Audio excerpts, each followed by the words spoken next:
Hi, my name is Benton, and this is an overview of my first surgery.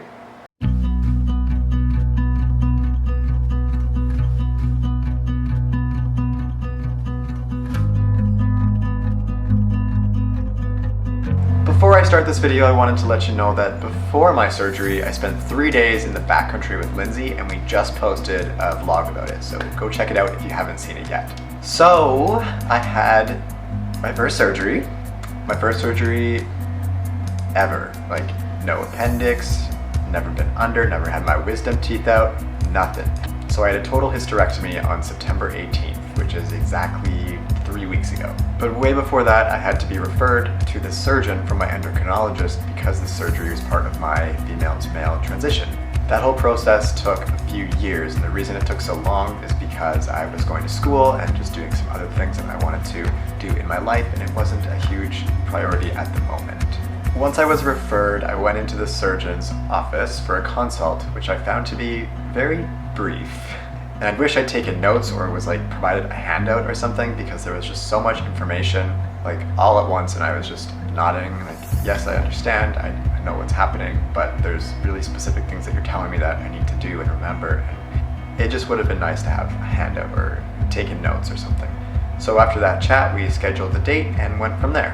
As my surgery date approached, I started to get really nervous because I knew that there were certain restrictions and lifestyle modifications that needed to happen before going under, and they didn't really tell me too much about that in the consult. But thankfully I received a call and they scheduled a pre-op appointment about 2 weeks before the surgery date. They took my blood and did a few other tests, made sure that I understood what was going on. It was much more thorough than the initial consult was, so I really appreciated that, and it was so helpful. They also gave me this package. It says preparing for your surgery and hospital stay. I was not aware that I was going to be staying at the hospital. That is how undetailed the consult was. So in this book that they gave me, it goes over everything that you need to do, and the nurse went through this with me and basically highlighted everything that would be applicable to me. Stop taking all vitamins and health supplements. Stop shaving, waxing, threading, or using any other method of removing hair around where you're having surgery about a week prior. Skin cleaning, yes, buy these sponges from the pharmacy and clean your skin with the instructions given to you by the pre-admission clinic nurse. So I had to do that. I got 2 sponges, and I had to do 2 showers before the day of the surgery and clean my entire body with this sponge, basically. 3 days before, stop using all recreational drugs. 24 hours before, do not drink any alcohol. And on this page, there's a whole bunch of food restrictions about what you need to eat the day before, the evening of, and the morning of. Everything was pretty straightforward, and I was lucky that most of the stuff I was already doing, and I didn't really need to make these lifestyle modifications, except for one thing. Since I've been in high school, I have been smoking cigarettes, and I knew that approaching the surgery I would need to stop doing that. So a lot of my anxiety came from the operation itself, but also the fact that I had to quit. And I really wanted to quit. There's always been this awful little voice in my head telling me how bad it is and how it's affecting my hiking and my running and everything. So I felt lucky because I initially had that desire to quit, and this was just you gotta do it now.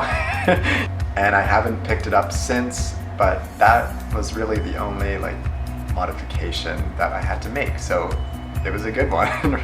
So the night before surgery, you have to have clear liquids, so cranberry juice, apple juice, and lots of water, of course. You're allowed to have a snack after dinner, like cornflakes or Rice Krispies, they said.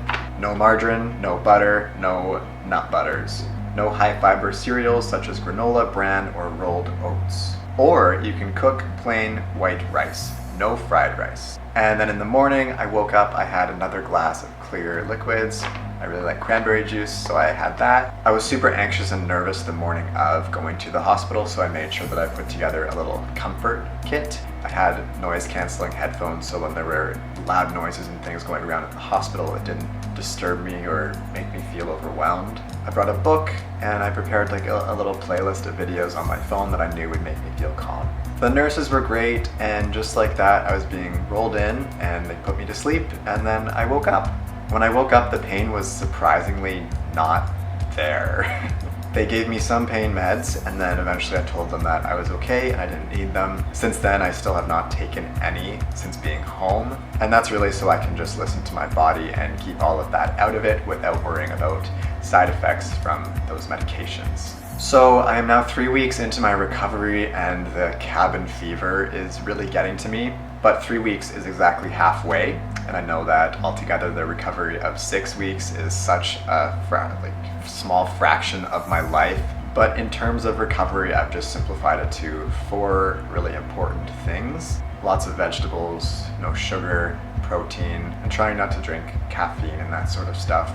Just really natural diet. The second thing is rest. So at one point during my day, whether I'm working on my computer or running around doing some errands, I make sure that there's some point when I just have a lay down time, I watch an episode on Netflix and just let my body rest. The third thing is water and being hydrated.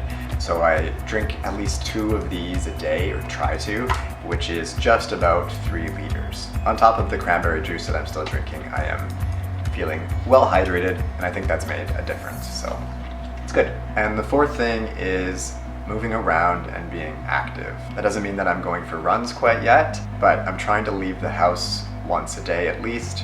I go outside and walk around my yard, and I'm never sitting for more than an hour. It's hard for me to do that anyways, even when I'm not recovering, so so yeah, I'm always trying to get up and move around and just keep my blood flow going and get my legs moving and feeling good. So I think that covers just about the entire overview of my first surgery. If you have had surgery, any kind of surgery, I'd love to hear about your experience in the comments below. And if you'd like some more details about how my recovery is going, I've posted a 1-week update and soon to be a 3-week update on our Patreon. If you found any value in this video, make sure to give it a thumbs up. And thank you so much for watching. I'll see you later. Bye.